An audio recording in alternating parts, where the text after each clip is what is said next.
Ma mère est décédée d'un cancer à l'hôpital. Mais de ne pas pouvoir rester à la maison jusqu'à la fin et vivre ses derniers jours dans l'intimité avec ses enfants, son chien, son piano, ses photos, ses fleurs. Ça l'a tué. Devoir quitter sa maison avant de quitter ce monde, c'est mourir 2 fois. Faites un don à la Fondation de la Société de soins palliatifs à domicile. Le commentaire de Mathieu Bock-Côté, dépensé pas comme les autres. Oh, c'est le héros du jour. Mathieu Bock-Côté, je dis héros du jour parce que hier, il s'est confronté à un poids lourd intellectuel. Mathieu, on connaît sa force, mais il y a eu maille à partir avec Danny Turcotte qui arrivait avec des arguments de très haut niveau. On écoute ça. Moi, je critique les radicaux, les excités, ceux qui veulent confisquer la parole publique. Ensuite, que des revendications minoritaires émergent, il n'y a pas de souci, on va en parler librement, on va en parler sérieusement. Est-ce que vous êtes un radical dans l'autre sens? En quoi? Ben, dans l'énergie, je vous regarde, je suis étourdi. D'accord, mais être radical, donc je vous étourdis, mais plus encore. Ben, je veux dire, vous êtes à l'autre bout du spectre, non? C'est-à-dire? Ben là, je sais pas quoi vous dire.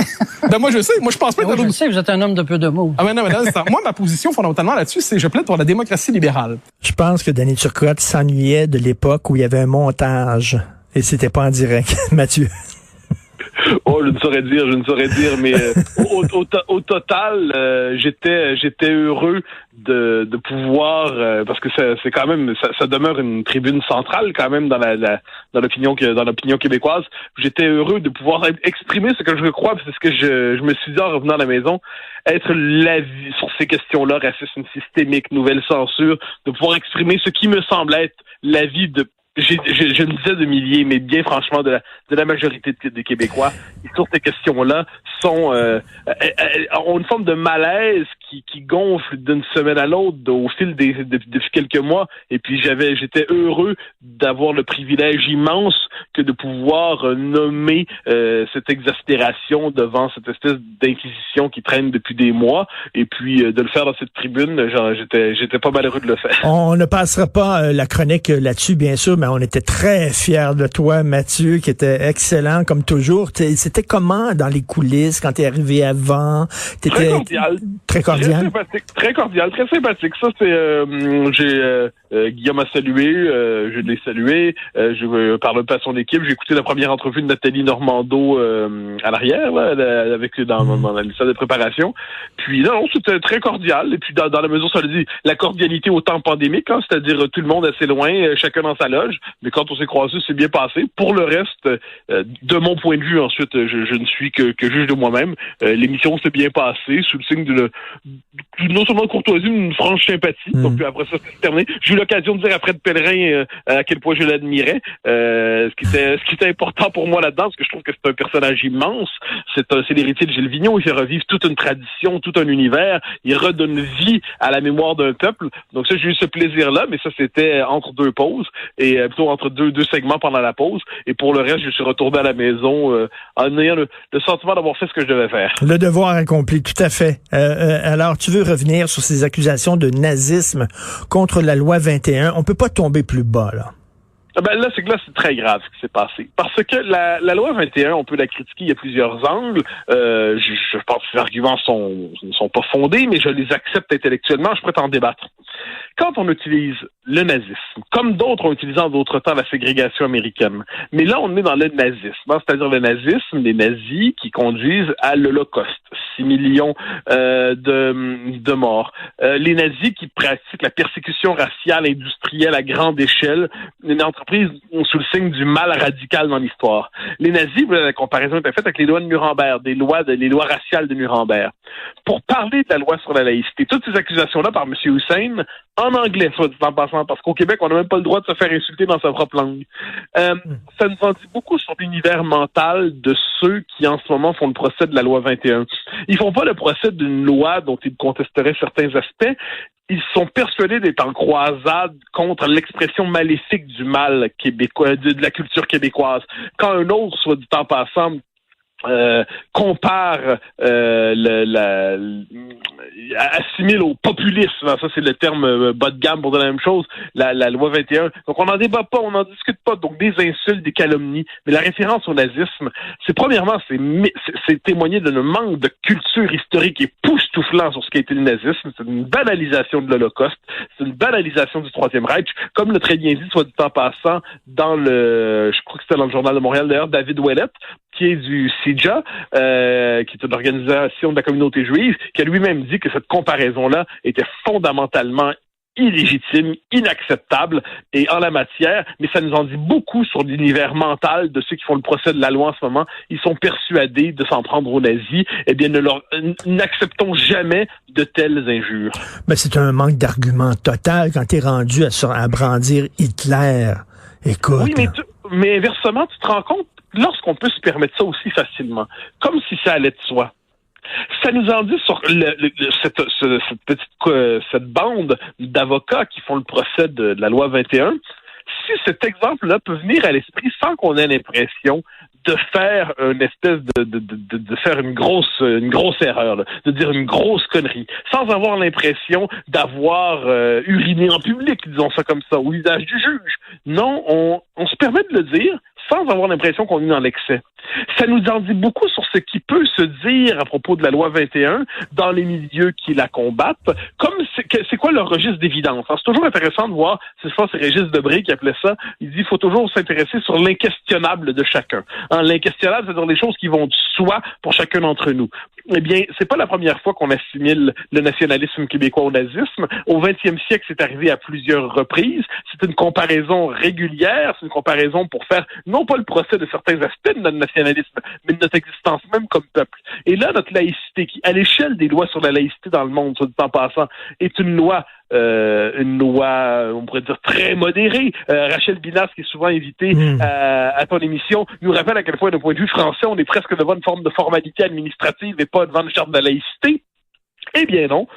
Ici, on a cette petite loi-là qui est le pas que les Québécois ont décidé de faire dans cette direction-là. Eh bien, ils se font nazifier pour ça. La nazification, c'est à la fois vomir sur le peuple québécois et c'est aussi vomir sur les victimes du nazisme. Et à travers tout cela, on se le permet parce que c'est les Québécois. Il y a dans un mélange de lassitude, d'exaspération et de colère. Ne nous interdisons aucun de ces sentiments. Moi, de la part des avocats anti-loi 21, je ne m'attends à rien, mais sauf que je m'attends à une certaine objectivité, une certaine retenue de la part d'un juge. Or, si j'en crois l'historien Frédéric Bastien, le juge Marc-André Blanchard est allé de sa propre métaphore en sortant l'histoire des Japonais internés dans des camps de concentration pendant la Deuxième Guerre. Oui, alors c'est un autre élément qui me frappe. Je pense que ça va devenir un élément de réflexion au cœur de toute analyse politique.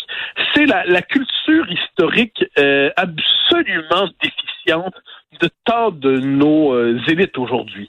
C'est-à-dire, ils ont comme comparaison, comme référent historique, leur culture classique est à peu près nulle, leur histoire du Québec est à peu près nulle, leur histoire du monde est à peu près nulle, mais ce qu'ils savent, c'est les quelques points de comparaison dans l'horreur. Et c'est comme si pour revenir au temps présent, les seules comparaisons disponibles, c'est toujours trouver les abjections des temps passés, comme s'il fallait toujours rabattre le présent sur hier. Et là, il y a ça, il y a aussi d'autres scènes qui sont liées au juge, qui nous sont racontées par des témoins, le juge qui lui-même cache à peine ses préférences idéologiques. C'est pas un détail. Là. On n'est pas devant un tribunal objectif, là, qu'on s'entende.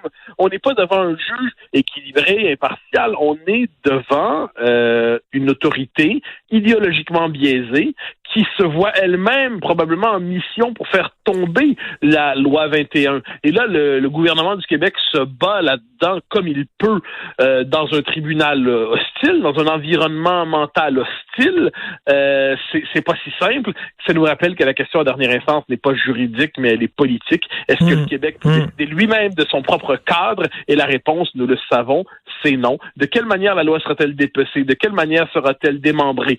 Ça reste à voir, mais nous savons qu'elle est en ce moment dans le tordeur juridique canadien et qu'elle n'en sortira pas indemne.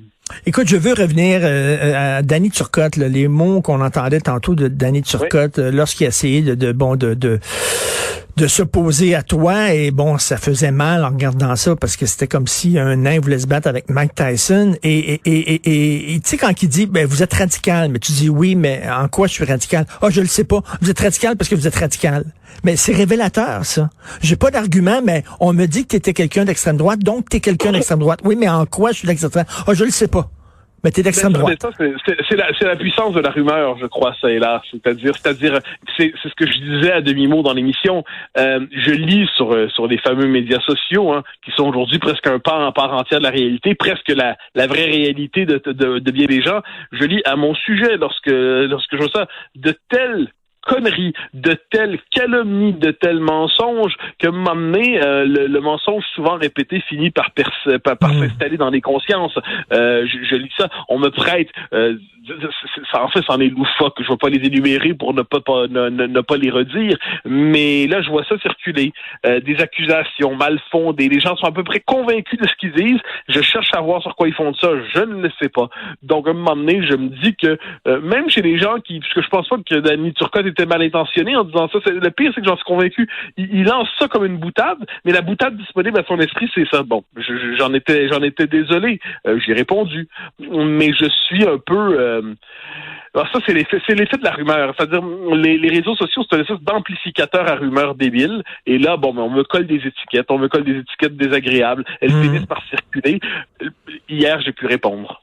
Mais il y a quand même l'idée qu'on te fait venir devant le tribunal d'inquisition pour t'expliquer. C'était comme si, mon Dieu, qu'il est bizarre, Mathieu Bock-Côté, d'avoir des idées comme ça. On va l'inviter, cette bébête-là, pour qu'il nous explique comment ça se fait qu'il pense comme ça. Mathieu, la plupart des gens, quand on sort du plateau Mont-Royal, quand on s'éloigne du coin Rachel et Rachel, il y a plein de gens qui partagent tes opinions. Moi, c'est quand on me dit, tu es controversé, change. Non, je suis controversé sur le plateau, mais à l'extérieur du plateau, je suis pas controversé pantoute.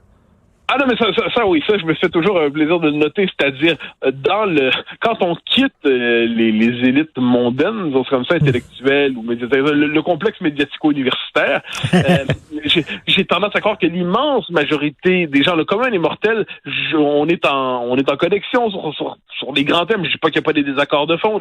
Je suis un indépendantiste survolté. Bon, c'est plus exactement à la mode aujourd'hui. J'en suis conscient, je me prends pas pour le peuple québécois quand je plaide pour l'indépendance. J'espère, mais c'est pas encore le cas. Mais sur des questions comme le racisme systémique, la lassitude devant la censure, la défense du français, l'appel à une meilleure intégration des nouveaux arrivants, sur tout ça, j'ai pas l'impression d'être si étranger que ça au mainstream québécois. Mais on est dans cet environnement, aujourd'hui, dans ce régime, presque à certains égards, où le commun des mortels se sent presque étranger à ses propres institutions et ses propres autorités, parce que l'idée, c'est toujours de le rééduquer. Ça va bien au-delà des échanges des derniers jours. C'est-à-dire la trame de fond de l'époque, c'est ce que Christopher Lasch appelait la politique de la minorité civilisée. C'est-à-dire, on a l'impression d'avoir une élite qui se croit éclairée devant une population traversée de préjugés, de stéréotypes, dévorée par des sentiments mauvais. Et là, ces élites civilisées doivent rééduquer la population. Et ça, c'est à ça que servent des cours comme ECR, que servent l'espèce de redéfinition de la pédagogie sur le mode de l'endoctrinement, bien souvent. C'est à ça que servent les campagnes de sensibilisation, comme on nous dit. Donc, tout cela, il y a cette espèce de préjugé contre le commun des mortels qui serait dévoré par des préjugés. Devant cela, tout ce qu'il faut en la matière, moi je pense, c'est ne pas consentir à la rééducation. Demeurer un homme irréformé. Eh bien, dans tout cela, ça peut, lorsque les deux mondes se rencontrent, ça peut faire quelques flamèches. En tout cas, c'était une très bonne sortie hier. Ceux qui ne t'aimaient pas ne t'aiment pas plus. Ils trouvent que je parle trop vite. Ma réponse, c'est écoutez-moi en slow motion. Ça va fonctionner correct. Et ceux qui t'aiment encore plus. Merci beaucoup, Mathieu Bock-Côté. Bonne journée. Salut. Bonne journée. Ma mère est décédée d'un cancer à l'hôpital. Mais de ne pas pouvoir rester à la maison jusqu'à la fin et vivre ses derniers jours dans l'intimité avec ses enfants, son chien, son piano, ses photos, ses fleurs. Ça l'a tué. Devoir quitter sa maison avant de quitter ce monde, c'est mourir 2 fois. Faites un don à la Fondation de la Société de soins palliatifs à la COVID-19. On doit tous respecter les consignes d'isolement de la santé publique jusqu'au bout. Quand on a des symptômes, on doit s'isoler. Quand on a passé un test, on doit s'isoler. Quand le résultat est positif, on doit s'isoler. Quand on revient de voyage, on doit s'isoler. Et si on a été en contact avec un cas confirmé, on doit s'isoler. S'isoler, c'est sérieux. S'il vous plaît, faites-le. Information sur québec.ca/isolement. Un message du gouvernement du Québec. Radio. Le commentaire de Mathieu Bock-Côté, dépensé pas comme les autres. Mon cher Mathieu, aujourd'hui, Yves Boisvert dans la presse écrit que c'est pas vrai que Maître Azim Hussein a fait un parallèle entre la loi 21 et les lois du régime nazi. Donc, j'imagine que et toi, et moi, et Denise Bombardier, Joseph Facal, Gilles Proulx, tout ça, on a tout inventé ça, Frédéric Bastien, tout ça, là, on fait un procès d'intention à Maître Hussein, dit Yves Boisvert. Il y a deux choses là-dedans. Premièrement, il faut rajouter que les comparaisons faites depuis un bon moment pour qualifier les projets de loi, ou la loi en fait qui tourne autour de la laïcité au Québec, on a eu droit à la ségrégation américaine, on a eu droit des références populistes, au suprémacisme blanc quelquefois, pas dans le cadre du procès, mais ailleurs, et là, Maître Hussein décide d'évoquer dans un procès sur la loi 21 les lois raciales de Nuremberg, pour nous dire ensuite qu'il ne les a pas évoquées. Alors, il a pris un exemple comme ça, par hasard, tiré de nulle part, pour nous dire ensuite que cet exemple-là voulait rien dire, il faut pas s'en faire, c'était pas son sujet. Puis évidemment, le juge comprend. Ben oui. Donc devant ça, je crois simplement que Yves Boisvert il lui arrive de faire des bonnes chroniques. Je pense que c'était simplement une chronique d'humour aujourd'hui. Tout le monde, c'est comme ça que je l'ai compris. Je me suis dit, sacré blagueur. Parce qu'il manque pas d'humour, franchement, pour faire un texte comme ça, ça témoigne de sens de l'humour remarquable et de ce qu'il doit être félicité. Parce que Maître Hussein, ce qu'il voulait dire, c'est que la clause non-obstant, on peut pas l'utiliser à tout vent pour défendre, pour soustraire n'importe quelle loi de la Charte des droits. Par exemple, s'il y avait une loi comme la loi de Nuremberg, on ne pourra pas brandir la clause non-obstant pour la soustraire à la Charte des droits. Mais il aurait pu prendre un autre exemple. S'il a pris l'exemple des lois de Nuremberg, c'est qu'il savait que ça frappait les esprits, que c'est un message qui passait. Voyons donc. Alors, c'est pour ça que là-dessus, il faut dire à Maître Hussein, qui est certainement pas un imbécile, je l'invite en échange à ne pas nous prendre pour des imbéciles nous-mêmes. Je pense que c'est une demande raisonnable. C'est-à-dire, quand on décide de faire intervenir une référence au nazisme dans un procès sur la loi 21, quand c'est ça l'exemple qui nous vient en tête, là, quand l'exemple disponible, c'est celui-là, on comprend le message. Ensuite, mais c'est un peu toujours comme ça. Hein. Tu noteras, on cherche à censurer quelque chose, puis on explique après coup que c'est pas de la censure. On décide d'expliquer que les blancs sont racistes parce qu'ils sont blancs. Mais c'est pas du racisme que de dire ça. D'accord? On peut écrire dans le Devoir qu'on se demande de quel problème y aurait-il à détester les hommes, mais c'est pas la haine des hommes, la haine des hommes n'existe pas.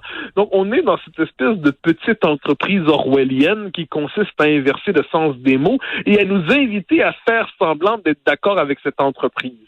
Et c'est comme ça que je comprends le texte de notre ami Boisvert qui a vu l'entreprise de Maître Hussein et qui s'est dit on va pousser le gag jusqu'au bout.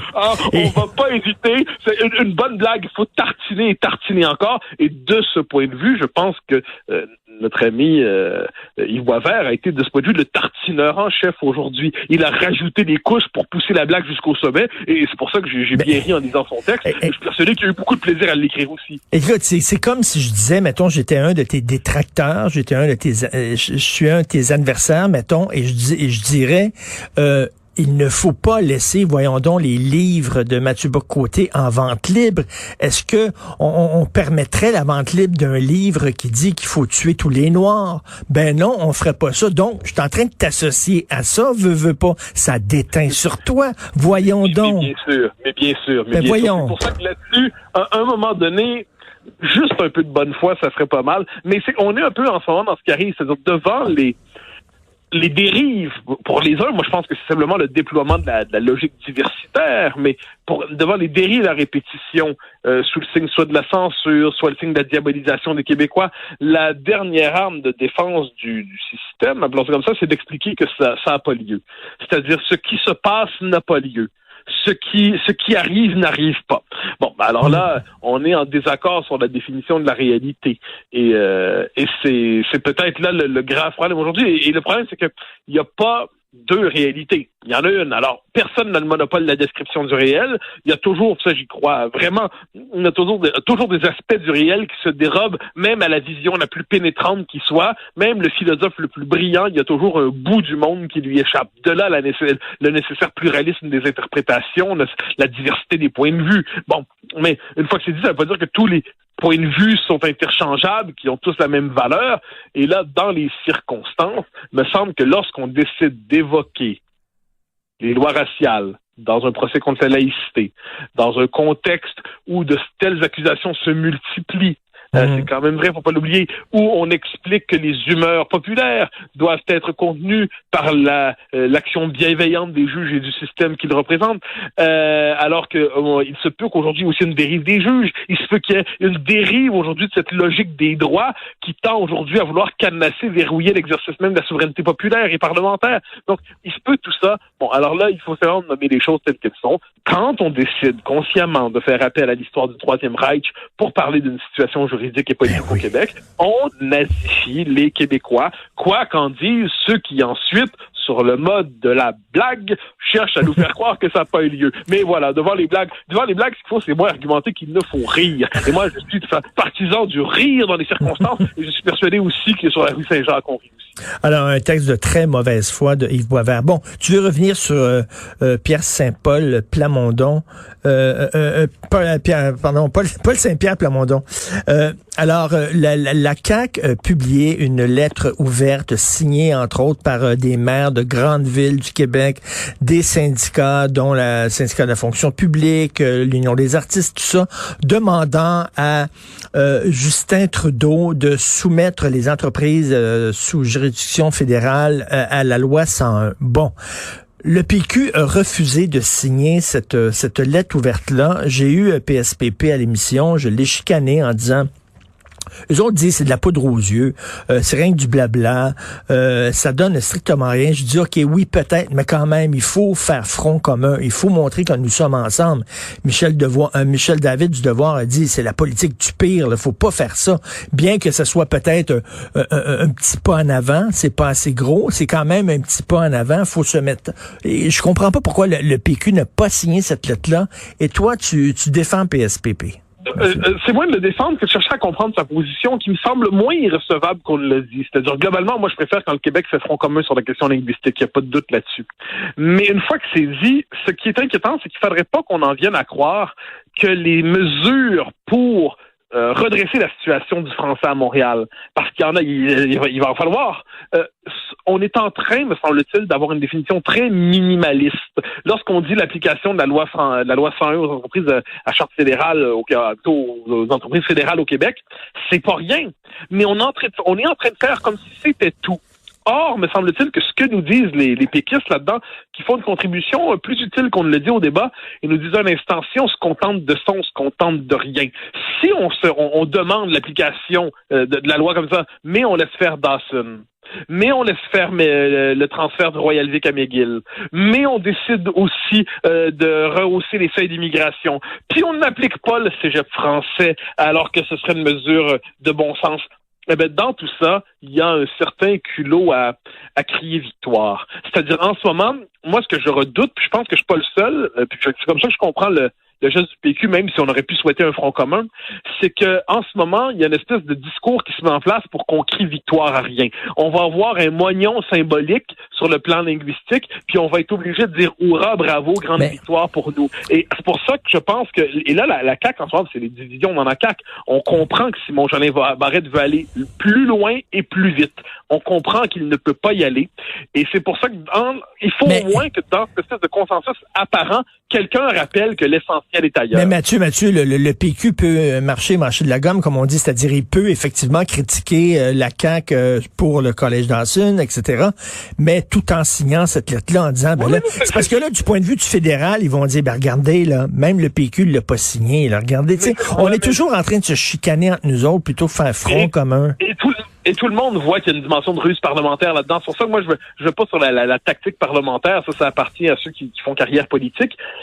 Mais ce que je trouve, c'est que se dessine en ce moment dans le débat public une attente minimaliste sur la langue qu'on va chercher à nous faire passer comme une grande victoire. Et je crois que c'est Nicolas Marceau, mais je suis pas certain, qui a utilisé l'image de la ligne Maginot il y a quelques jours ou semaines pour parler de ce qui s'en vient en ce moment. Moi, je trouve que l'image est bonne. C'est-à-dire, là, on est dans une situation tragique pour le français. On voit l'anglicisation de Montréal, on voit l'anglicisation de Laval. Et pour renverser la tendance, les mesures à prendre sont nombreuses et immenses. Et je m'attends pas, parce que je crois que la politique, c'est l'art du compromis, je m'attends pas à ce que tout ce qui soit nécessaire soit fait. Parce que je comprends qu'il y a d'autres points de vue. Bon. Mais ce que je redoute en ce moment, c'est que le minimum vital ne soit pas fait, puis qu'on nous invite quand même à croire que on a fait un pas dans le nationalisme linguistique. Non, on ne peut pas. C'est pour ça que je l'aurais dit. Pour moi, c'est en ce moment l'espèce de seuil minimal, il est là. On ne peut pas consentir à l'agrandissement de Dawson, augmenter les seuils d'immigration et refuser le cégep français coûte que coûte à tout prix, et dire ensuite bravo, victoire, parce qu'on a un front commun devant le fédéral. Là, le gouvernement du Québec a des pouvoirs en matière linguistique. Ils sont pas infinis, mais il y a des pouvoirs et ils ne les utilisent pas. Donc, je comprends pourquoi certains souverainistes, certains nationalistes disent c'est correct là faire des recommandations, des lettres ouvertes, puis des demandes. Puis effectivement, quand il y a des lettres comme ça, que tout le monde les signe, ça va, ça décide d'un front commun. Mais que l'essentiel est ailleurs, ne nous laissons pas bluffer. Si on se contente de ces espèces de lettres ouvertes puis de fronts communs, mais signer des moyens symboliques, on n'aura rien. Mais signer cette lettre ouverte-là, ça veut pas dire qu'on se contente rien que de ça. Ça veut dire que non, on ne peut pas ne pas la signer dans le contexte. Ça veut pas dire que ça règle tout.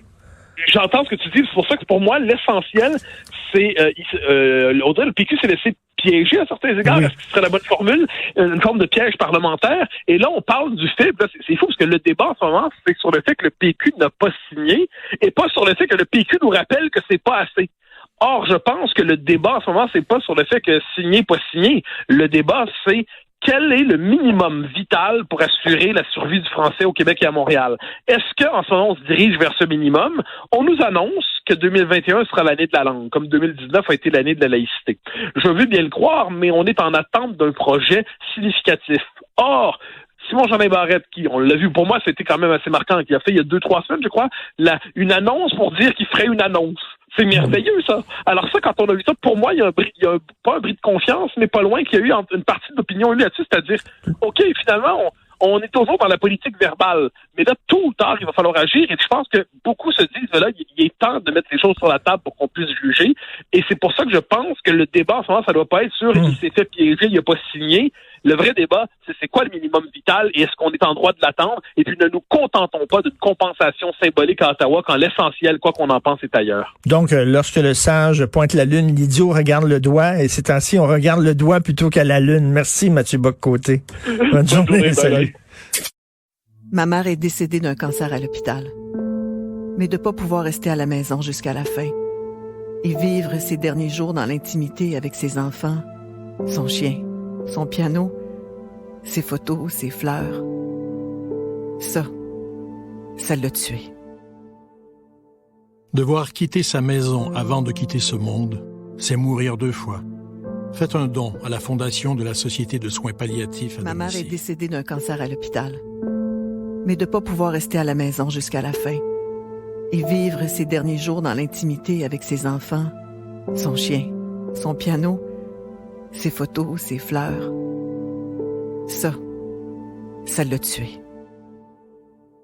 Devoir quitter sa maison avant de quitter ce monde, c'est mourir 2 fois. Faites un don à la Fondation de la Société de soins palliatifs à domicile. Radio. Le commentaire de Mathieu Bock-Côté, dépensé pas comme les autres. Mon cher Mathieu, je t'ai vu évoluer hier dans ton humeur. Hier matin, on se parlait premièrement de Azim Hussein, ce gars-là qui avait fait une métaphore, une comparaison entre la loi 21 et les lois du régime nazi, qui avait dit qu'on l'a mal compris, on avait déformé ses propos. Il y avait Yves Boisvert aussi qui nous rentrait dedans en disant, ben voyons donc, les nationalistes qui ont capoté, vous avez capoté pour rien. Monsieur Hussein avait raison. Donc, je te parlais de ça hier. tu dis, bon, oui, le texte de Boisvert est risible et tout ça. Bon, ça n'a pas l'air de fâcher. Et on s'écrivait dans la journée, toi et moi, on s'envoyait des courriels. Et plus la journée avançait, plus je te sentais bouillir. Et à la fin de la journée, tu étais vraiment furieux. Oui, non, mais c'est très vrai parce que non, mais ce qui m'a frappé en fait, c'est qu'au-delà du texte qui était fondé sur une forme de négation, Boisvert prétend démonter une fake news en créant une, ce qui est quand même particulier, on en conviendra. Ce qui m'a fasciné, c'est l'évolution dans la journée, parce qu'un petit milieu de gens qui croient incarner la rigueur de l'information, hein. Je pense à Madame ici Annie Desrochers de Radio-Canada qui dit à propos du texte de Boisvert, je vais la citer exactement pour ne pas...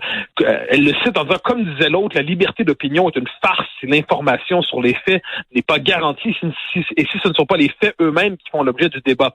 Bon, alors là, on voit ça, et là, on ramène les citations qui étaient disponibles depuis vendredi en passant. Les citations sont pas apparues quelque part tardivement dans la journée hier.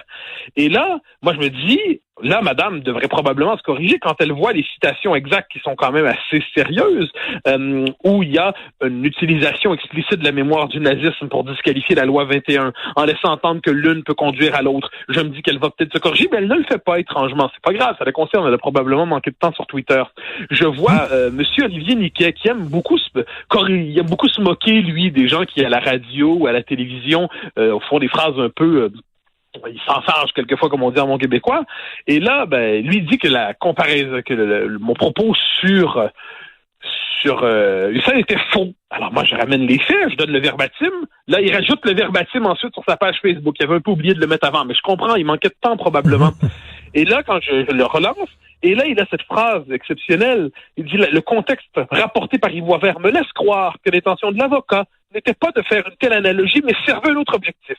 Comme j'ai dit, c'est maladroit de sa part à tout le moins. Je ne pense pas que l'on puisse dire qu'il a ciblé la loi 21 au nazisme. Et comme je lui répondais, on fait rarement une référence maladroite au nazisme. Oups, j'ai trébuché sur une référence au nazisme. Quand on réfère au nazisme, c'est une référence explicite. Ben oui, avec une arrière-pensée. Monsieur Maître Hussein, s'il a utilisé le nazisme, c'est parce qu'il savait que ça frapperait l'imaginaire, ça frapperait les esprits. Évidemment, il savait ce qu'il faisait. Et là, Olivier Niquet se corrige ultimement, parce que je le relance, puis il écrit publiquement, je conviens que cet avocat avait peut-être l'intention de faire implicitement cette comparaison.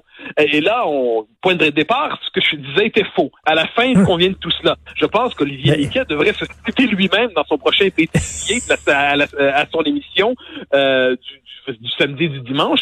La soirée est encore jeune, il devrait se citer lui-même. Puis on pourrait multiplier les cas. Et Yves Boisvert qui a tronqué dans son texte hier, où il a tronqué la citation de Maître Hussein, il l'a laissé tomber. Et je sais pas si c'est volontaire ou pas, mais le bout de la citation qui était le plus dommageable pour Maître Hussein, où il disait vraiment, là, si vous ouvrez la porte à cette loi-là, ça peut mener à une catastrophe. C'était clair, là. C'était très explicite, et moi, c'est ça. Donc, ce qui m'a fasciné avec ça hier, la raison pour laquelle je me choquais un peu avec tout ça, c'est que là, je me suis dit au début, tout le monde va se rendre compte que c'est ridicule. Hein. C'était quand même ça. Et là, non, c'était utilisé comme la preuve, une démonstration admirable de rigueur. C'était enfin les faits qui étaient corrigés. Mais c'était pas les faits qui étaient corrigés, c'était les faits qui étaient oblitérés. Et là, on peut chercher à comprendre comment des gens qui se réclament de la rigueur journalistique la plus exigeante, soit capable de faire ça. Il y a une autre journaliste à la presse, si je ne me trompe pas, après que j'ai relancé sur cette question-là ce matin, d'ailleurs, si je ne me trompe pas, qui dit, à propos de la comparaison avec le nazisme, ou de la référence au nazisme, elle dit « ça se discute ». Ah bon, ça se discute. C'est Madame Isabelle Haché qui dit « ça se discute ». C'est intéressant. Puis apparemment que la chronique des Boisvert rectifierait les faits. Donc moi, je suis curieux. Est-ce que la référence au nazisme dans le débat public québécois pour parler de la loi 21, ça se discute? Est-ce que l'utilisation de l'une pour faire tomber l'autre, ça se discute? C'est intéressant quand même. Ce serait intéressant de savoir en quoi ça se discute, cette référence au nazisme dans le débat public québécois. Donc, ce qui m'a fasciné, c'est depuis hier, en fait, on est dans une espèce d'inversion du réel. on cherche à nous faire croire que ce qui a été dit n'a pas été dit, et une fois qu'on cherche à nous faire croire, on nous dit qu'il y a une forme de vérité alternative, qu'il y a un fait alternatif. Donc, autrement dit, à certains égards, ces gens parlent comme Kellyanne Conway, c'est-à-dire les faits alternatifs les passionnent. Alors, je leur en veux pas à ce croire parce qu'il manque de temps. Mais, puis, probablement, il n'y avait pas eu le temps de lire l'article de vendredi du journal où les citations étaient déjà là. L'article à partir duquel les critiques avaient été faites, c'est pas un détail non plus, me semble-t-il. Donc je suis fasciné par cette espèce de passion des faits alternatifs chez des gens qui se voient souvent comme des fact-checkers. Mais oui, tout à fait. Et Mathieu, c'est comme si je disais, inviter Mathieu Bock-Côté à Tout le monde en parle. Est-ce que c'est vraiment une bonne idée? Est-ce qu'on inviterait le chef du KKK? Mais je fais aucune comparaison entre toi et le chef du KKK. Non. Ne méprenez, il faut pas vous méprendre. Ben oui, je fais une comparaison, maudit. Voyons donc, on est-tu imbécile? Mais c'est là, j'en parlais hier avec un ami, puis je me disais, bon, là, quand on cherche à argumenter avec des gens qui, manifestement, ont décidé de pas voir ce qu'ils ont devant les yeux, est-ce que ça vaut la peine? Ou est-ce qu'on n'est pas devant des gens qui ont décidé consciemment, en quelque sorte, ou plus ou moins consciemment, c'est presque un réflexe de défense de caste, peut-être, de dire que ce qui se passe ne se passe pas, de nier ce qu'ils ont devant les yeux. J'essaie vraiment de comprendre, parce que là, on est devant un phénomène psychologique intéressant. C'est-à-dire, devant des citations qui sont très, très claires, eh bien, on fait semblant qu'elles ne sont pas là. En fait, depuis hier, comme je viens de dire à la blague, on est passé de l'avocat n'a pas dit ce qu'on lui reproche. À 2, il l'a dit, mais le contexte relativise son propos. À 3, il l'a dit, mais est-ce vraiment ce qu'il voulait dire? Et à 4, en C, il l'a dit, mais ce n'était qu'une technique rhétorique et ça se discute. Ah bon, ben là, il va savoir c'est quoi la prochaine étape, parce qu'il risque d'en avoir une au rythme où les techniques de justification du déni évoluent, tôt ou tard, il va y avoir une petite correction qui va se faire, du moins je l'espère, parce que, encore une fois, on est devant des gens qui travaillent, qui peuvent bien travailler en général, qui sont capables de faire du vrai boulot, qui sont pas sans intérêt, et qui là, soudainement, prennent une pause de supériorité morale pour nous expliquer que les fautes ont été dites, mais moi, personnellement, j'ai tendance à croire qu'ils sont tellement ils refusent tellement certains acteurs, ils refusent tellement certains discours qu'ils sont prêts à s'accrocher à n'importe quel bout de bois qui traîne pour être capable de s'accrocher à quelque chose, pour se donner pour sauver leur position. Je trouve ça un peu triste, je trouve ça dommage. Et puisque je crois quand même qu'au fond d'eux-mêmes, ils tiennent à faire un travail honnête, je ne désespère pas l'idée qu'ils vont peut-être se corriger. Mais il faut être d'une mauvaise foi incroyable pour dire que Maître Hussein ne faisait pas une comparaison. Maître Hussein, pour reprendre les paroles d'Antoine Robitaille aujourd'hui, il sortait la théorie de la pente glissante. C'est-à-dire qu'on commence avec la loi 21, qui est une loi qui a l'air tout à fait banale et anecdotique, et qui sait où ça va nous mener. C'est ça qu'il disait, c'était noir sur blanc. C'était écrit noir sur blanc. Faut être de mauvaise foi ou aveuglé par son idéologie pour pas le voir, là. Je cite, la forme que prend la discrimination existe de manière variable et nous avons vu dans l'histoire qu'elle peut devenir de plus en plus haineuse. Donc on comprend que c'est déjà haineux, mais ça peut se radicaliser. De plus en plus horrible. Et que la société pensait à ce point, c'est juste ça, c'est juste ces lois. Mais après, ça progresse, a dit M. Hussein. Les lois de Nuremberg, entre guillemets, en crochet, ont jeté les bases pour ce qui s'est passé plus tard. Moi, il me semble, j'essaie de me mettre dans la peau de quelqu'un qui aime juste un peu les faits. Je sais pas, minimalement, je lis ça et je me dis, ouais, par quelle technique d'interprétation puis-je en arriver à ne pas voir ce que je vois, à ne pas lire ce que je lis? C'est quand même important. La forme que prend la discrimination existe de manière variable et nous avons vu dans l'histoire qu'elle peut devenir de plus en plus haineuse, de plus en plus horrible, et que la société pensait à ce point que c'est juste ça, c'est juste ces lois, mais après ça progresse, a dit M. Hussein, les lois de Nuremberg, en crochet, c'est à quoi il faisait référence, ont jeté les bases pour ce qui s'est passé plus tard. Je lis, je relis, et là j'essaie de comprendre comment on ne peut pas lire ce qu'on lit. Mais là, c'est à ce moment-là qu'on constate que pour se préserver dans un système idéologique, et quelquefois peut-être par aversion personnelle pour certaines personnes qui on n'aime pas on les aime pas, donc on n'aime pas ce qu'ils disent, j'en sais rien, eh bien on en vient à nier ce qu'on a sous les yeux. Je suis un peu fasciné par ça. J'essaie de comprendre comment on peut en arriver là, mais pour moi, on est vraiment dans les mécanismes là-dessus d'oblitération du réel. Mais c'est ça. Et Mathieu, Annie Desrochers, Isabelle Haché, Yves Boisvert, pour prendre seulement que ces trois personnes-là, ces trois personnes, je suis convaincu qu'ils condamnent justement toute la culture des faits alternatifs. Mais ils en font partie. Il crée des faits alternatifs. Mais c'est ça, mais moi, et voilà, et ça, c'est ce qui m'inquiète, parce que dénoncer les faits alternatifs pour reprendre leur fait alternatif, le fait est bizarre, la notion est bizarre, parce que fait alternatif, c'est juste d'autres faits, bon. Mais appelons ça, dans les circonstances, la négation de faits, l'oblitération, l'aveuglement volontaire. Quand on dit que quelque chose a eu lieu, quand quelque chose a eu lieu, on dit que ça n'a pas eu lieu, c'est de la fake news. C'est de la fake news, on s'entend, c'est de la fake new. Oui. Donc là, si on dit ça a eu lieu, mais ça n'a pas eu lieu, mais là, il faut trouver une manière de nommer ça. Alors, puisque je crois pas, puis je pense pas qu'on est devant de la désinformation consciente, hein, bien sûr que non. Je pense qu'on est plutôt devant des gens qui sont de bonne foi et qui se sont, du moins je l'espère, et qui se sont convaincus parce qu'ils peuvent tellement pas sentir peut-être une personne, assurément un discours. Ils sont tellement qu'ils s'accrochent à n'importe quel bout de bois pourri comme argument pour se donner l'impression qu'ils sont qui peuvent demeurer dans leur vérité. Et je trouve ça dommage parce que le vrai débat, me semble-t-il, sur la loi 21, c'est de voir jusqu'où les adversaires de la loi 21 sont prêts à aller idéologiquement pour en faire le procès. La ségrégation raciale, là, la comparaison avec les lois de ségrégation, Justin Trudeau l'a déjà fait en d'autres circonstances, les comparaisons avec les populismes européens, la comparaison avec la référence au nazisme, ça c'est fait. Mais là, on ne débat pas de ça en ce moment. On débat, on détourne complètement la référence. Pourquoi? Je dirais pas qu'est-ce qui se cache derrière ça, parce que je suis pas là-dedans dans ce que ça. Qu'est-ce que ça révèle? Qu'est-ce que ça révèle dans le rapport au monde? Est-ce qu'on est finalement devant des gens qui, finalement, la post-vérité, disons ça comme ça, elle est bien plus partagée qu'on le croit. Ce n'est pas une passion trumpienne. Il arrive même que ce soit une passion chez les anti-trumpiens. Tout à fait. Tout à fait. C'est bien dit. C'est vraiment hallucinant où c'est rendu. C'est nous qui dénonçons les dérapages de Maître Sen. C'est nous qui sommes dans le champ et c'est lui qui est correct. C'est nous les mauvais et c'est lui qui est le bon. C'est le monde à l'envers. Merci Mathieu Bock-Côté. Bonne journée. Bonne journée. Ma mère est décédée d'un cancer à l'hôpital. Mais de pas pouvoir rester à la maison jusqu'à la fin et vivre ses derniers jours dans l'intimité avec ses enfants, son chien, son piano, ses photos, ses fleurs. Ça l'a tué. Devoir quitter sa maison avant de quitter ce monde, c'est mourir 2 fois. Faites un don à la Fondation de la Société de soins palliatifs à domicile. Qu'est-ce qui ferait plaisir à Émilie cette année? Cette année, j'ai été très sage, j'ai lavé mes mains souvent, mes dents aussi, mais un peu moins souvent. Comme cadeau, je voudrais une corde à danser, du jambon, des barres tendres, mais sans arracher parce qu'on n'a pas le droit à l'école. La purée pour mon petit frère, du pain, même si c'est du brun, c'est pas grave. Avoir faim, c'est pas un cadeau. Si vous le pouvez, donnez directement chez Jean Coutu, Provigo, Maxi et Via Capital ou à guignolé.ca. Le commentaire de Mathieu Bock-Côté, dépensé pas comme les autres.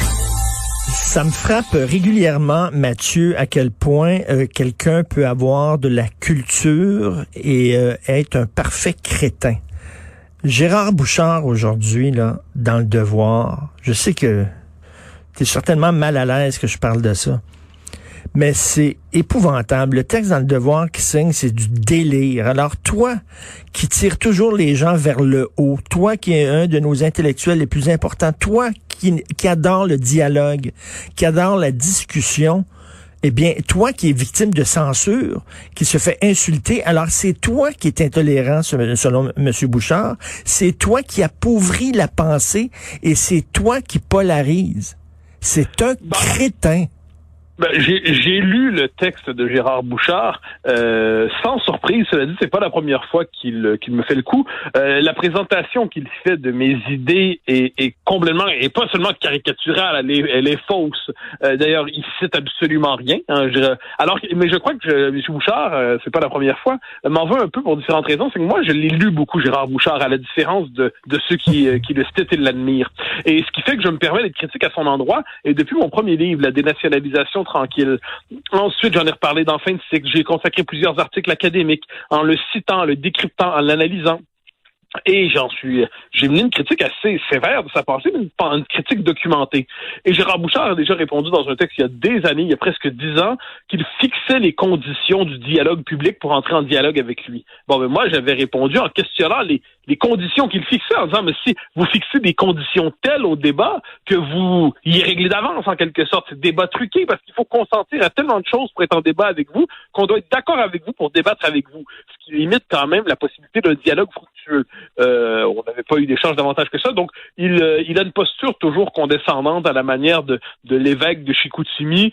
Il cherche à dire avec qui on peut parler, avec qui on ne peut pas parler. Il ne prend pas la peine de documenter, de citer minimalement, d'expliquer le propos. Il caricature au point de défigurer radicalement. Bon, ben, comment dire, c'est une tentative un peu malheureuse d'un homme du clergé déclinant à certains égards d'une certaine intelligentsia québécoise qui cherche à dire vous n'êtes pas un véritable intellectuel. Bon, il peut le dire s'il veut, hein, ça le concerne. J'ai lu ce qu'il disait à mon sujet. C'est tout simplement faux, mais c'est pas surprenant parce que c'est pas la première fois. Il faut dire dernier mot, c'est que moi, Gérard Bouchard, comme je dis, je l'ai travaillé beaucoup. J'ai lu tout ce qu'il a fait. J'ai décrypté tout ce qu'il a fait. Je l'ai cité. Je l'ai analysé finement. On peut être en désaccord avec mon analyse ensuite, mais encore faut-il y répondre. Il ne l'a jamais fait. Il cherche aujourd'hui à faire une forme d'excommunication. C'est pas très surprenant, mais c'est à la hauteur du personnage.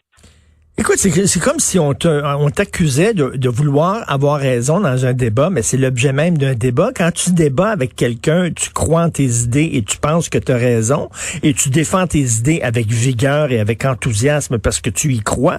Pour lui, un débat, ça serait un bon débat avec Mathieu Bock-Côté. Ce serait le jour où Mathieu Bock-Côté dit vous avez raison, j'ai totalement tort. Là, on dirait ah oui, ben là, il débat, là, Mathieu. Non, mais je vais juste citer les extraits. Lorsqu'il dit, il m'insulte un peu, puis là, il dit, qu'est-ce que c'est l'interculturalisme pour moi? Du multiculturalisme déguisé. Bon, ça, il n'y a pas tort là-dessus. Pour le reste, la protection des droits des minorités. Là, il dit, c'est de la dénationalisation. Non, ça dépend. C'est que je me questionne sur la notion de minorité, sur comment on construit politiquement et juridiquement les minorités aujourd'hui. Qu'est-ce qui entre dans la catégorie de minorité? Dans quelle mesure on peut distinguer entre des revendications et des droits fondamentaux pour les dites minorités? Bon. Ensuite, la dénonciation du racisme, c'est une stratégie anti-québécoise. Bien sûr que non. La dénonciation du racisme, c'est fondamental, mais je me questionne sur ce qu'on entre dans la définition du racisme aujourd'hui. La notion de racisme systémique est une notion qui mérite d'être questionnée. On en a souvent parlé. De racisme d'État mérite d'être questionné. Ces notions-là méritent d'être questionnées. Et je pense que, à moins que la condition du débat, c'est de se soumettre aux définitions de l'évêque Bouchard, on a un problème. Ensuite, la critique des expressions d'islamophobie au Québec, un relent de charte canadienne. Bien sûr que non. Ce que je dis, c'est que la notion d'islamophobie aujourd'hui, elle s'étend à un point tel qu'elle en vient intégrer la critique de l'islamisme ou de l'islam, comme si on n'avait pas le droit de critiquer cette religion ou son expression militante. Bon, et là, tout cela, il nous propose ici une caricature. Je ne sais pas si, en fait, il doit y croire, parce qu'on est devant une figure qui il est dans une espèce de débat avec lui-même. Il admire et contemple sa propre pensée. Je crois qu'il aime se promener avec autour de lui des porteurs de miroirs. C'est pas très grave. Il dit ce qu'il dit. Je pense qu'on est devant. Puis j'ajouterais une chose. C'est une œuvre un peu autoréférentielle, celle de Gérard Bouchard. C'est-à-dire, il se convainc lui-même de sa grandeur intellectuelle, mais c'est une œuvre un peu autoréférentielle qui a eu des effets très réels dans la pensée politique québécoise après le référendum. C'est un de ceux qui aura contribué à désubstantialiser le souverainisme, à lui faire perdre de sa vigueur intellectuelle, à lui faire perdre de son contenu identitaire, de sa capacité à nommer la réalité québécoise. Mais bon, tout cela dit, c'est pas très grave. Relisons le rapport Bouchard-Taylor. Dans le rapport Bouchard-Taylor, il nous disait, par exemple, j'ai consacré beaucoup de textes à Bouchard-Taylor, que le principal obstacle à la création d'une société inclusive au Québec, c'est la prétention qu'a la majorité historique francophone en constituer le cœur. Dans un autre texte, dans Dialogue sur les pays neufs, 1999, page 177, je m'en souviens, il dit qu'on doit considérer les Canadiens français comme l'équivalent de Haïtiens québécois, de Vietnamiens québécois, de Sri Lankais québécois, et ainsi de suite. Donc, comme si les Canadiens français n'étaient qu'un groupe ethnique parmi d'autres dans la diversité québécoise. Donc, on pourrait multiplier, il a multiplié les textes comme ceux-là, il n'aime peut-être pas se faire rappeler ce qu'il pense. Tout cela dit, c'est pas très grave. J'y réponds parce que tu m'en parles, mais fondamentalement, Gérard Bouchard, pour moi, c'est une figure incontournable du débat public, mais je ne dirais pas que c'est un intellectuel incontournable en lui-même. Écoute, de toute façon, ce qu'il te reproche est assez clair. Là. Il te présente Mathieu Bock-Côté, un penseur de droite bien connu. Alors voilà, tu es un penseur de droite. Oui, donc... alors que c'est assez bizarre, parce que autant que je dis qu'en France, le clivage gauche-droite a sa pertinence parce qu'il est écrit dans l'histoire, ici, dans plusieurs texte, j'ai critiqué la notion même de clivage gauche-droite. Mais ça nous rappelle une chose, c'est que le simple fait de classer à droite quelqu'un sert à le disqualifier. Exactement. Lorsqu'on dit de droite, ça veut dire déjà attention, dangereux. Puis il termine, c'est très drôle en plus, en disant on ne se surprendra pas que les chercheurs universitaires ne se bousculent pas pour engager le dialogue avec lui. Bon, un instant, premièrement, il y aurait bien des nuances à faire sur cette affirmation. S'il veut lui choisir la liste des penseurs universitaires avec qui je suis en débat au Québec ou en France ou ailleurs, ça va me faire plaisir, mais ça serait entré dans son jeu. Mais donc, c'était simplement ça, c'était une espèce de petite affirmation mesquine pour nous dire, nous, du haut clergé, ne parlons pas à l'hérétique. Oui. Mais c'est pas très grave de la part de l'évêque en des circonstances. Nous de toute façon, écoute, il y a des intellectuels avec des choses, de pointures pas mal plus grandes que M. Bouchard qui t'apprécie et qui engage le dialogue avec toi régulièrement lorsque tu vas de l'autre côté de l'Atlantique. Mathieu, tu veux nous parler de censurer des chansons de Noël? Alors, on voudrait bien se trouver de ce sujet. On aimerait ne pas en parler, on aimerait parler d'autres choses. Mais là, en Grande-Bretagne, la BBC des Pogues, parce qu'on y trouve les mots faggot et slut, qui sont pas des mots agréables, c'est le moins qu'on peut se dire, mais ils font partie de la chanson parce qu'utilisés par des personnages de la chanson. Et là, la BBC dit donc on va remplacer les mots par pip lorsqu'on les entend ou on va les censurer lorsqu'on diffuse la chanson. Ça fait penser à lorsqu'on avait, je pense que c'était au Canada, où on avait décidé de chanson de Dire Straits, je pense en 2011 ou 2010, parce qu'il y avait notamment le mot faggot. Et là, je me dis toujours, quand on entre dans la logique de la réécriture et la censure des mots, parce que si c'est pas de la censure, qu'on me dise ce que c'est. Parce qu'on n'arrête pas de me dire que c'est pas de la censure, qu'on me dise ce que c'est quand on décide de faire sauter des mots dans une chanson. Est-ce qu'on se rend compte tout ce que ça veut dire dans l'histoire de la chanson, dans l'histoire de la musique, de l'histoire de la littérature, si on doit biffer les mots qui heurtent ceux qui se sentent heurtés à peu de choses? Est-ce qu'on va... il va falloir se promener avec une efface pour effacer à peu près la moitié de l'œuvre de Brassens, probablement. Ben oui. Comme si tout chacun, j'étais un peu tapette. Hop, ça passe. Il y a une chanson de Beau Dommage pour de mémoire, et on s'appelait ta tête, une autre qui va passer. Et là, on peut faire la liste des chansons. Est-ce que je pense soudainement à la chanson de Tex Le Corps, si je ne me trompe pas, qui est Gros Jambon. Est-ce que les gens qui se sentent victimes de grossophobie vont pouvoir dire enlève-moi ça, Gros Jambon, j'aime pas ça, faire entendre Gros Jambon? Ça commence à être loufoque, mais pourtant ces événements-là s'accumulent parce qu'il y a toujours de nouvelles catégories d'offusqués. Il ne faut pas oublier, les offusqués, ça se multiplie aujourd'hui. Et bien, quelles sont les autres chansons qu'on va devoir les réécrire, piffer des trucs? Ça commence à être là. Ça commence à s'est rendu franchement lassant, et t'as tous ceux qui nous disent que ce ne sont que des faits divers, mais ça commence à faire tellement de faits divers que ça a l'air d'être un fait majeur. Ben, et écoute, veux dire, le propre des mots, c'est les mots ont des significations différentes selon le contexte. Le contexte. Eminem, le seul rappeur que j'aime, je déteste le rap, j'aime Eminem, ok? Et des fois, il joue un personnage qui est un personnage odieux, qui est un personnage d'extrême droite et tout ça. Mais il y a de l'ironie là-dedans. Il y a un deuxième degré, il y a un contexte. C'est pas lui qui parle, c'est son personnage qui parle. On dirait qu'on a perdu cette subtilité-là. Ben, c'est qu'on est rendu d'un premier degré absolu, hein. C'est-à-dire, c'est assez fascinant, en fait. On est aujourd'hui, les mots se présentent à nous, comme disait Patrick Moreau, l'essayiste québécois, c'est comme s'ils se présentaient à nous de manière prélogique. C'est-à-dire, les mots ont désormais une force magique. J'entends un mot, je suis traumatisé. J'entends un mot, je suis bouleversé. Et là, on se dit, ben là, il y a quelque chose d'un peu étrange avec tout cela, parce que le propre du langage, c'est d'être en contexte, s'éclairer. Mais tout ça se déploie puis ça n'arrêtera pas. Il y a Patrice Jean, qui est un écrivain français, qui a écrit de mémoire L'homme surnuméraire. Et dans ce livre que j'ai lu, mais je veux pas le rappeler de manière maladroite, qui est le rôle du personnage, c'est de réécrire les grands classiques de la littérature pour les rendre compatibles avec les exigences d'aujourd'hui. C'est vers là qu'on se dirige, parce que je vois très bien le prochain groupe d'offusqués devant je ne sais quel texte classique de la littérature, s'il se trouve encore qu'on en lit. Et là, dire « Oh là là, je suis bouleversé parce que je lis là » et dire « je ne veux plus lire un tel texte ». Et probablement qu'un jour, dans les examens qu'on va avoir d'une manière ou de l'autre, dans à l'école, le contenu des examens sera peut-être questionné parce qu'il y aura une différence marquée entre l'homme et l'animal, et ça, ce serait du spécisme, ne l'oublions pas. Oui. Alors, on me dit, Mathieu, tu exagères. J'exagère pas du tout. Je dis ce qui se passe en ce moment et je vois jusqu'où va cette logique. Mais tu sais, c'est certain qu'il y a certaines chansons qu'on passerait plus, là. C'est certain. Paulo Noël, je m'appelle Paulette, je suis une tapette de la rue Sanguinette, qui chantait. Et c'est certain qu'on passera plus ça aujourd'hui à la radio, puis c'est correct, là, mais de là à dire... D'abord et avant tout, parce que c'est une mauvaise chanson. Je veux dire, il y a quand même des critères de base. Mais ça fait que c'est à ce moment-là que le bon sens existe. Le bon sens a mauvaise réputation chez les intellectuels. On considère que c'est une catégorie populaire. Hein. On s'en moque en disant le gros bon sens. Évidemment qu'il y a une forme de bon sens, mais on voudrait pas non plus l'interdire, on voudrait pas la censurer, on voudrait pas qu'elle disparaisse du portrait complet. Elle fait partie des vieux disques, on va pas détruire les disques qui la contiennent.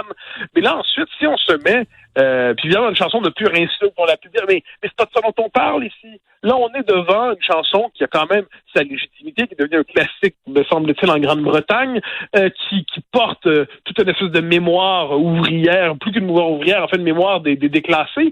Et là, elle est réduite à la signification des insultes utilisées par des personnages dans la chanson. Ben oui, et là, personne ne s'oppose au bon sens. Hein. Personne ne s'oppose au bon sens. Mais moi, ce que je me demande, c'est, parce que j'y reviens toujours à ça, c'est que c'est une logique, ça. C'est pas des événements isolés, c'est une logique. Donc, jusqu'où ça va? Ça commence avec un épisode de La Petite Vie ici. Ensuite, ça va finir tôt ou tard. On en a déjà parlé à cette émission. Avec le jour où ils vont tomber sur la première saison de Dans ses comptes. Oui. Attends. Je suis terrifié. Ils vont détruire les vieilles bobines. Ça m'apparaît évident. Et là, donc, faut-il les acheter avant qu'ils ne disparaissent, là? C'est ce que j'ai fait. Moi, j'ai tout ça en stock ici, hein. Mais tout d'abord, parce que je suis un collectionneur. Mais là, il y a Crave. Il n'arrêtera pas. Ben oui, Crave qui diffuse les meilleurs sketchs d'RBO. Attends les plaintes, ça va pleuvoir. Merci beaucoup, Mathieu Bock-Côté, qui enrichit et non appauvrit notre vie intellectuelle. Bonne journée, Mathieu. Bonne journée. Bye bye. Qu'est-ce qui ferait plaisir à Émilie cette année? Cette année, j'ai été très sage, j'ai lavé mes mains souvent, mes dents aussi, mais un peu moins souvent. Comme cadeau, je voudrais une corde à danser, du jambon, des barres tendres, mais sans arracher parce qu'on n'a pas le droit à l'école. La purée pour mon petit frère, du pain, même si c'est du brun, c'est pas grave. Avoir faim, c'est pas un cadeau. Si vous le pouvez, donnez directement chez Jean Coutu, Provigo, Maxi et Via Capital. Ma mère est décédée d'un cancer à l'hôpital. Mais de pas pouvoir rester à la maison jusqu'à la fin et vivre ses derniers jours dans l'intimité avec ses enfants, son chien, son piano, ses photos, ses fleurs. Ça l'a tué. Devoir quitter sa maison avant de quitter ce monde, c'est mourir 2 fois. Faites un don à la Fondation de la Société de soins palliatifs à domicile. Le commentaire de Mathieu Bock-Côté, dépensé pas comme les autres. Mon cher Mathieu, tu viens de sortir du bois. Tu as débouché sur une clairière remplie de marguerites et de petits oiseaux. Il n'y a aucune controverse te concernant aujourd'hui. Aucun texte contre toi. Rien. Après la pluie, vient le beau temps. Oui, c'est très juste. J'ai déjeuné ce matin avec mes tartines avec un bonheur immense, celui de ne pas être sous la pluie d'injures. C'était magnifique. C'était doux. C'était très doux. J'espère que ça se mène demain aussi. Alors, tu veux nous parler du duo Normando-Ferrandez? Oui, en fait, c'est que c'est assez intéressant. On le voit dans la construction du débat public, c'est-à-dire ça s'en vient au 98.5 sous la direction de Paul Arcand, qui est un animateur d'une façon de grande qualité. Dans son duo politique, il y a eu longtemps la commission Dumont-Bazot, qui marquait 2 polarités du débat public vraiment au Québec. Là, ce qu'on voit avec Ferrandez et Normando, ce qui me frappe, c'est l'absence du nationalisme dans la construction de ce débat public. C'est assez fascinant de voir comment, lorsqu'on décide sur toutes les questions identitaires, les questions linguistiques, la question de l'immigration, la question de laïcité, toutes ces questions qui percent dans la vie politique contemporaine et qui correspondent véritablement aux préoccupations des Québécois aujourd'hui, eh bien, quand on voit Ferrandez qui incarne la gauche solidaire, donc c'est comme ça certainement une expression intelligente de la gauche solidaire, mais c'est quand même par ce camp-là sans le moindre doute. Et de l'autre côté, Mme Normando, qui représente le Parti libéral dans son côté antinationaliste et ainsi de suite, une adhésion décomplexée, même résolue au fédéralisme canadien, une frilosité devant les questions identitaires. Ce qui est assez fascinant, c'est que ça nous en dit beaucoup sur la construction de certains débats publics, c'est l'absence finalement du nationalisme québécois, l'absence de la position souverainiste, l'absence du nationalisme, on pourrait dire, enraciné dans ce débat qui nous sera proposé, ou qu'on suivra tous de près ou de loin d'une manière ou de l'autre. C'est assez intéressant de voir comment le nationalisme demeure souvent la carte absente dans une partie de l'espace public, comme si c'était le point de vue dont on pouvait parler, mais avec lequel on ne devait pas vraiment parler. C'est assez intéressant à certains égards de voir, autrement dit, comment tout débat politique se construit sur l'exclusion de certaines options. Il est intéressant de voir quelles sont les options exclues dans ce débat qui viendra. Et l'autre duo aussi, il y avait eu Curzi-Dumont, et Pierre Curzi, un ex-PQ, donc le discours nationaliste était présent. Ah oui, c'est le moins qu'on peut le dire. Là, il y était. Il y a pas de doute là-dessus. Je dis pas qu'il est toujours absent, mais je dis que dans le débat qui nous sera proposé cette fois, il y a eu aussi, si je ne me trompe pas, tu me corrigeras, Taillefer et Ferrandez. Ah mon Dieu, oui.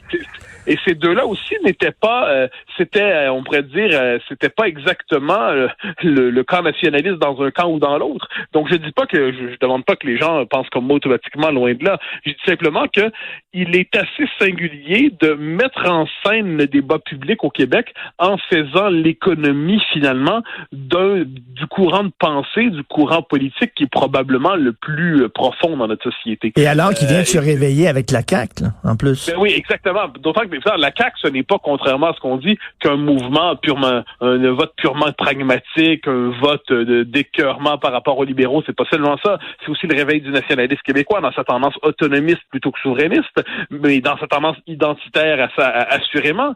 Donc, moi, ce qui me fascine là-dedans, c'est, faut dire, ça revient dans beaucoup de mes écrits, de mes travaux, c'est la construction du débat public. Quand on décide de construire un débat public, quelles sont les options autorisées? Quelles sont les options évitées? Et je note simplement que on va aborder parmi toutes les questions qui seront présentes dans notre dans le débat, il y aura pas vraiment, appelons ça, de représentant de cette tendance qui est pourtant probablement celle qui façonne politiquement, pas intellectuellement seulement, parce que dans les médias c'est plus compliqué, mais qui façonne le Québec contemporain. Ça nous en dit beaucoup sur la représentation du débat public, ce qui ne veut pas dire que ça sera pas intéressant, ce qui ne veut pas dire que ça méritera pas d'être suivi de près ou de loin, mais ça nous en dit beaucoup quand même sur une manière de penser le débat où le nationalisme est l'élément absent. Écoute, hier, on a enregistré un épisode de notre balado, Sophie et moi, devine qui vient souper, et on recevait à souper toi et Éric Duhem, et c'était vraiment une soirée très intéressante. Et Éric Duhem, tu sais, le Parti conservateur du Québec, avant, c'était Adrien Pouliot. Je parle avec Adrien, moi, toutes les semaines. Jamais il parle de nationalisme. Lui, c'est les chiffres. C'est un vrai économiste, un gars de business, les chiffres. Et quand je travaillais à Québec, je me rendais compte qu'il y avait beaucoup de libertariens. Et leur angle mort, c'était tout ce qui était identitaire, langue, culture. Ils s'en foutaient. C'était rien que les chiffres. Or, là, on risque d'avoir un chef, Éric Duhem, au Parti conservateur du Québec, qui est un vrai libertarien, mais avec une fibre nationaliste. C'est une chimère, là. Oui, oui, c'est intéressant. Le cas de Duhem mérite qu'on s'y attarde. Duhem, on connaît un peu son parcours politique, intellectuel. C'est quelqu'un qui a commencé chez les souverainistes, qui a été longtemps chez les souverainistes au Parti québécois, au Bloc québécois, qui a ensuite migré, après l'échec référendaire de 95, vers ce qu'on pourrait appeler, à l'époque, c'était le Parti réformiste, mais c'était l'option ou l'Alliance canadienne. Après coup, c'était l'idée d'une fédération la plus décentralisée possible. Bon, on connaît. Et par ailleurs, il a toujours été libertarien, et puis il l'est encore aujourd'hui. Mais si Duhem est libertarien, il n'est pas que libertarien. C'est ça qui est intéressant, parce que le créneau d'Adrien Pouliot, c'était droite, fédéraliste, économique. C'était assez limité comme créneau. C'est pas que c'est un interlocuteur non respectable, loin de là, mais c'est un créneau très limité. Duhem comprend la sensibilité nationaliste des Québécois. Il la partage, lui aussi, sur des questions comme la laïcité, comme l'identité. Il l'exprime à sa manière, dans une manière qui est la sienne. On peut être en accord ou non avec lui, mais il comprend que la politique ne se réduit pas à l'économie. Ça veut dire que, par exemple, sur la question de la liberté d'expression, il s'empare de cette question-là qui est au cœur de l'actualité ces temps-ci. Lui-même a été, c'est le moins qu'on puisse dire, a été censuré de la manière la plus bête qui soit par le Cégep Bois de Boulogne, où le directeur de l'établissement expliquait qu'on pouvait pas le recevoir recevoir parce que ses propos heurtaient la sensibilité de telle ou telle personne. On n'en a pas beaucoup parlé de ça, mais c'est un véritable scandale. L'administration qui assume qu'on ne peut pas le recevoir parce que ses propos heurtent telle ou telle catégorie de gens qui sont facilement heurtés. Donc, Duhem va amener un courant de pensée un courant politique qui est en train d'être 1,5% le Parti conservateur. Il sera plus gros que son parti en quelque sorte. Il va avoir la capacité, puis il y a une véritable tirando médiatique, qu'on soit d'accord ou non avec lui, il va falloir tenir compte de son émergence, parce que dans la région de Québec, mais pas seulement, il va trouver des gens qui vont trouver un mélange chez lui je dis le mot populisme, mais sans que ce soit péjoratif, populisme, pensée libertarienne, mais nationalisme aussi en même temps, une espèce d'étrange mélange pour notre vie politique ici. Mais il va réussir avec ça à s'inscrire dans le débat avec la manière qui est la sienne. Donc, de ce point de vue, ce courant de pensée, qui est celui de Duhem, va trouver à ressurgir. On va voir ça va être quoi son résultat politique, mais si j'étais à la CAQ, je m'inquiéterais de son arrivée.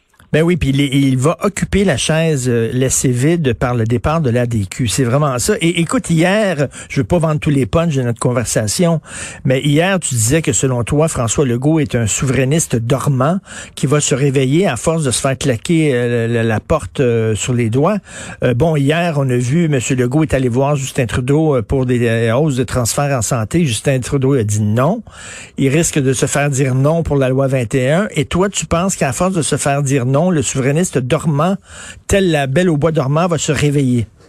Ben, je dis pas que ça va arriver, je dis que c'est pas impossible. Hein. C'est-à-dire, ma théorie, c'est que j'ai évolué là-dessus. Au début, je me demandais, Legault, quand il ne croit plus à la souveraineté, je peux comprendre. Mais moi, j'ai toujours compris que Legault, c'est l'homme, non pas qui ne souhaitait plus la souveraineté, mais qui croyait qu'on n'y arriverait pas. Puis croyant qu'on n'y arriverait pas, il faut prendre un autre chemin, parce que on n'est pas dans que meurt la France plutôt aucun principe, on n'est pas dans que meurt le Québec plutôt que la souveraineté. Donc, si l'indépendance n'est pas possible, on va prendre le chemin de l'autonomie. Puis on va être demeuré dans le Québec d'abord. Mais au fil du temps, on voit bien que ce qu'on pourrait appeler la conversion fédéraliste de François Legault est bien artificielle. Il n'a jamais... C'est d'abord en tout le premier ministre du Québec d'abord, c'est un autonomiste, c'est un défenseur de l'identité québécoise. On peut penser qu'il va pas assez loin, c'est mon avis, mais il va quand même dans une direction intéressante. Et la thèse qu'on peut faire, c'est que François Legault était toute sa vie, jusqu'à tout récemment, à bien des égards, un indépendantiste au fond de lui-même. Est-ce qu'il a véritablement transformer son rapport au Québec? Est-ce qu'il a véritablement mis de côté cette aspiration, cet idéal, ce désir d'indépendance du Québec? Ou est-ce qu'il l'a refoulé? Est-ce qu'on est devant en ce moment un souverainiste refoulé? Et puis il l'a refoulé pour vrai, là. Donc en ce moment, il croit vraiment à son option autonomiste, puis il croit qu'il peut faire des gains. Mais si le Canada, à répétition, dit non. Puis en plus, Legault ne demande pas tant de choses que ça. Hein, les demandes de Legault sont très minimales, c'est le moins qu'on puisse dire. Donc, est-ce qu'on est en train de se diriger vers un nouveau lac Meach, improbable mais réel, où François Legault serait cette fois-là un Robert Bourassa avec du courage et une véritable résolution? Donc, est-ce que c'est possible que Legault, devant une crise, dise, les Québécois, j'espérais qu'on aille ailleurs, je pensais pas qu'on reviendrait là, mais les circonstances nous y obligent. Ça, c'est pas impossible qu'on y arrive. Voilà pourquoi je vois en lui, même si moi je suis un indépendantiste tonitruant, tambour battant, avec l'étendard toujours brandi, je pense qu'on est devant lui quelqu'un qui appartient à ce qu'on appelle la grande famille du nationalisme québécois. Il en fait partie. On aurait tort d'en faire un fédéraliste comme les autres. Et Mathieu, je me souviens le fameux discours de Robert Bourassa au lendemain de la défaite de Meach, là, où on se disait, coudonc, il va faire l'indépendance, et finalement, il n'a pas eu le courage. C'est comme si c'était un rendez-vous manqué, et ça nous reste dans la tête, là, au Québec. On est frustrés. Comment ça se fait qu'il n'a pas dit, qu'il s'est pas levé? Puis là, on dit, on va rejouer le même film avec François Legault en espérant une fin différente. Je crois qu'il y a un peu de sens. C'est très bien dit. Il y a le début des années 90 au Québec, c'est un rendez-vous manqué terrible. Le Québec aurait dû devenir indépendant à ce moment-là. Tu dis souvent, avec raison, je pense, que les Québécois souhaiteraient que l'indépendance soit faite par des non-indépendantistes. Oui. C'est-à-dire, et ça, je crois qu'il y a beaucoup de vrai là-dedans. François Legault est dans cette position historique particulière aujourd'hui où c'est pas un indépendantiste, mais c'est pas, soyons sérieux, c'est pas un fédéraliste particulièrement convaincu. Et puis quand il nous dit qu'il voterait non, au début, moi, ça me choquait beaucoup quand il disait qu'il voterait non. Franchement, ça me choque encore. Mais la vérité, c'est que je le crois plus. Quand je l'entends dire ça, je me dis ok, ça c'est sa position du moment, mais quand on le voit aller, cet homme-là, s'il y a une crise qui arrive, je pense pas qu'il va chercher la crise. Je pense même pas qu'il la désire, je pense même pas qu'il la souhaite. Mais en politique, on ne décide ni des crises, ni des circonstances. L'année 2020 nous l'a prouvé, c'est le moins qu'on peut se dire. Quand la crise arrive, est-ce que à ce moment, il va y avoir un conflit de loyauté fondamentale, une contradiction entre la défense de l'identité québécoise et le maintien dans la Fédération canadienne? Est-ce que François Legault va à ce moment-là faire un Robert Bourassa de lui-même, ou est-ce qu'il va renouer avec les convictions de ses premières décennies? Je ne le sais pas, mais c'est pour ça que quand j'entends certains amis indépendantistes dire que Legault, ce n'est qu'un fédéraliste comme les autres, je dis non, il y a des éléments très fédéralistes dans sa coalition, mais on est devant un autonomiste, un nationaliste sincère, et il n'est pas dit que les circonstances ne pourraient pas faire remonter à la surface une passion depuis quelques années dissimulée. Et je te laisse sur cette phrase d'Einstein, la folie, c'est de toujours faire la même chose en espérant des résultats différents à chaque fois. C'est ce qu'il te dirait. C'est québécois. Merci Mathieu. Hey, profite de ton week-end paisible avec les petits papillons et les oiseaux. Paisible et tranquille, où je serai moi-même un petit lapin. Salut. Oh, qu'est-ce qui ferait plaisir à Émilie cette année? Cette année, j'ai été très sage, j'ai lavé mes mains souvent, mes dents aussi, mais un peu moins souvent. Comme cadeau, je voudrais une corde à danser, du jambon, des barres tendres, mais sans arracher parce qu'on n'a pas le droit à l'école. La purée pour mon petit frère, du pain, même si c'est du brun, c'est pas grave. Avoir faim, c'est pas un cadeau. Si vous le pouvez, donnez directement chez Jean Coutu, Provigo, Maxi et Via Capital ou à guignolé.ca.